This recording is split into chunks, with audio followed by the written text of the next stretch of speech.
So welcome back to my YouTube channel. Today's topic is electricity. Previous video हमने endocrine system के बारे में पढ़ा था, आज हम पढ़ेंगे इलेक्ट्रिसिटी के बारे में। तो बेसिकली ये माइंड मैप वीडियो है जिसमें इस एक सिंगल वीडियो में आपका पूरा चैप्टर ऑलमोस्ट कंप्लीट हो जाएगा। तो चलिए स्टार्ट करते हैं इसको। फर्स्ट ऑफ ऑल, इलेक्ट्रिसिटी क्या होता है या फिर करंट क्या होता है। Electric current like this. Current क्या होता है? Flow of electron is called current. अब इलेक्ट्रॉन्स क्या होते हैं? जिनके ऊपर नेगेटिव चार्ज होता है, यानी नेगेटिव चार्ज स्पीसीज जो होते हैं उनको हम क्या बोलते हैं? इलेक्ट्रॉन को बोलते हैं। तो यहाँ पे लिखा हुआ है क्या? Rate of flow of electric charge, या फिर क्या लिखा है यहाँ पर? इलेक्ट्रॉन। इन्हीं को हम क्या बोलते हैं? करंट बोलते हैं। रेट का मतलब होता है जो टाइम के रिस्पेक्ट में हो। अब इसका फॉर्मूला क्या होगा? देखो यहाँ पर इसकी जो एसआई नोट होती है वो होती है एम्पियर, जिसको कैपिटल ए से डिनोट किया जाता है। नेक्स्ट है इसका formula I is equal to Q upon में T. I is a current, Q is a charge, T is a time taken. यहाँ पर कभी भी आप जो है कैपिटल टी का यूज़ नहीं करेंगे, बिकॉज कैपिटल टी का यूज़ टेम्परेचर के लिए करते हैं, या फिर कुछ जगह पर कंप्लीट टाइम पीरियड को शो करने के लिए कैपिटल टी का यूज़ किया जाता है। इसको मेज़र करते हैं हम। एमीटर एक डिवाइस है जिसकी हेल्प से हम करंट को मेज़र करते हैं। Next thing is that electric potential. Electric potential basically देखो, अभी मैंने ये तो बता दिया इलेक्ट्रॉन को डायरेक्शन। अच्छा, एक चीज़ और, इलेक्ट्रॉन की जो डायरेक्शन होती है ना, बेसिकली किसी वायर में जो इलेक्ट्रॉन है, देखो इलेक्ट्रॉन जो है आपके, इनकी जो डायरेक्शन होगी ना वो ऐसी होगी। लाइक अगर यहाँ पर कोई बैटरी लगी हुई है, मैं यहाँ पर देखो जैसे ऐसे है, ये यहाँ पर ये पॉजिटिव टर्मिनल है, ये नेगेटिव है, क्योंकि जो स्मॉल साइन होता है वो नेगेटिव का होता है और जो लाइन बड़ी वाली होती है वो होता है पॉजिटिव। सो जो इलेक्ट्रॉन्स होते हैं वो नेगेटिव टू पॉजिटिव फ्लो करते हैं। कौन? इलेक्ट्रॉन। और जो करंट होता है वो जस्ट इसके अपोजिट, यानी कि करंट की डायरेक्शन होती है पॉजिटिव टू नेगेटिव। क्लियर है? यानी इलेक्ट्रॉन जिस डायरेक्शन में मूव करते हैं उससे जस्ट अपोजिटली डायरेक्शन में हमें क्या मिलता है? करंट मिलता है। Next one is electric potential. Electric potential वो है जो इन इलेक्ट्रॉन को डायरेक्शन प्रोवाइड करता है basically. So work done to move unit charge, यानी एक यूनिट चार्ज को, अच्छा ये है आपका पोटेंशियल डिफरेंस। पोटेंशियल डिफरेंस क्या होता है? The work done of charge particle from one point two another point, यानी वर्क डन ऑफ किसका? चार्ज पार्टिकल का, वन पॉइंट से दूसरे पॉइंट तक, उसे हम क्या बोलते हैं? Potential difference. पोटेंशियल डिफरेंस को कैपिटल वी से डिनोट किया जाता है। अब यहाँ पर देखो इसकी एसआई होती है बोल्ट।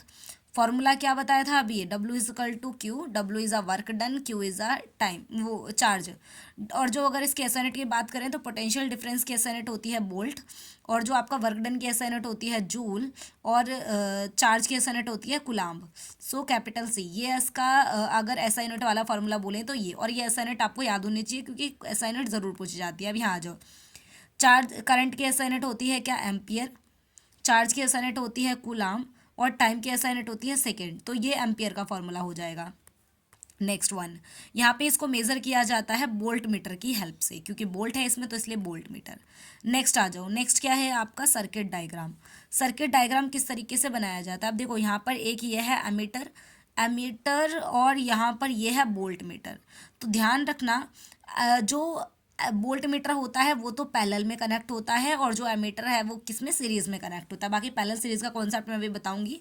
बाकी सिंपली समझ लो, अगर एक लाइन ये है और दूसरी लाइन यहाँ है, अगर कोई चीज़ ऐसे एक लाइन में ही कनेक्टेड है तो उनको बोलेंगे सीरीज, और कोई एक ऊपर है और उसके बाद वायर ऐसे कनेक्टेड है और एक यहाँ पर है, तो ये किस में है? पैरेलल में है। तो पोटेंशियल डिफरेंस हमेशा पैरेलल में कनेक्ट होता है, और जो एमीटर है वो किसमें? सीरीज में कनेक्ट होता है।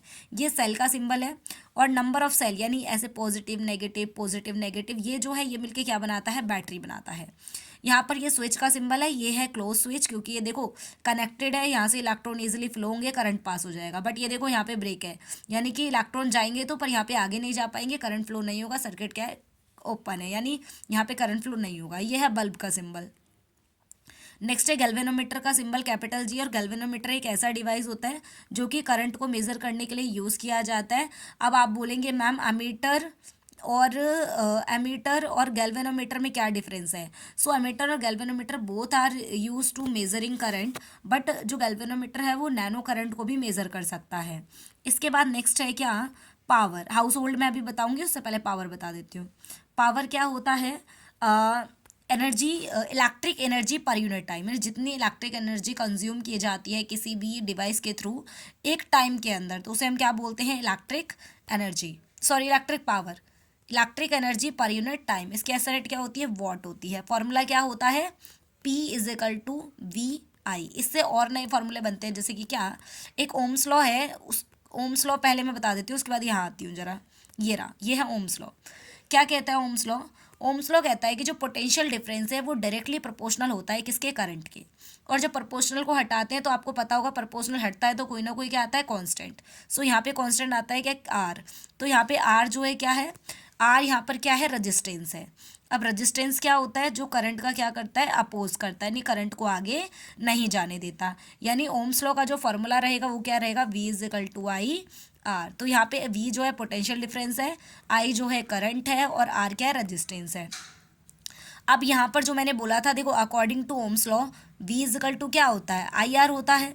तो यहाँ पर V की जगह पर अगर हम वैल्यू पुट करें तो क्या हो जाएगा? P is equal to I R into I, यानी क्या हो जाएगा? ये आई स्क्वायर आर हो जाएगा। ठीक है, तो ये इस तरीके से फॉर्मूला आया। एक और क्या है कि आई क्या होता है, यानी अगर यहाँ पे देखें तो अपॉन में चला जाएगा, वी अपॉन में आर इक्वल टू आई। तो इस तरीके से एक और फॉर्मूला आपका बन जाएगा, राइट।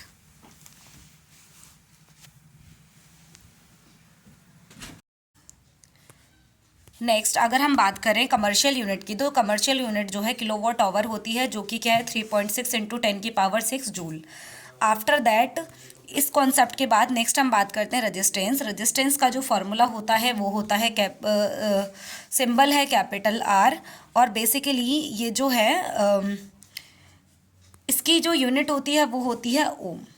ठीक है, नेक्स्ट वन इज, यहाँ पर अगर हम बात करें जो रेजिस्टेंस है वो किन किन चीज़ों पे डिपेंड करता है। फर्स्ट ऑफ ऑल यहाँ पर है टेम्परेचर, नेक्स्ट है मटेरियल कैसा है, नेक्स्ट है वायर की लेंथ कैसी है, उसके बाद है एरिया क्रॉस सेक्शन। तो R is equal to rho L upon में ए, ये जो है यहाँ से रेजिस्टिविटी का फॉर्मूला बनता है, यानी कि ये एक पूरा डेरिवेशन भी है कि resistance is directly proportional to length of the wire and resistance is inversely proportional to area cross section of the wire. Both को कंबाइन करेंगे तो आ जाएगा यहाँ पर R directly proportional to L upon में A, और प्रोपोर्शनल का साइन हटेगा तो कोई ना कोई क्या आता है? कांस्टेंट। तो यहाँ पर जो कांस्टेंट रहेगा वो रहेगा रॉ दैट मीन्स यहाँ पर ये जो रॉ है, ये जो सिंबल बनाए इसे हम कहते हैं रॉ, यानी कि RHO। ये क्या है? ये है हमारा रजिस्टिविटी, और इसकी जो SI यूनिट होती है वो होती है ओम मीटर। ठीक है, नेक्स्ट इसके बाद ये सारी चीज़ें यहाँ पर डन हो गई हैं, सारी चीज़ें क्लियर हैं।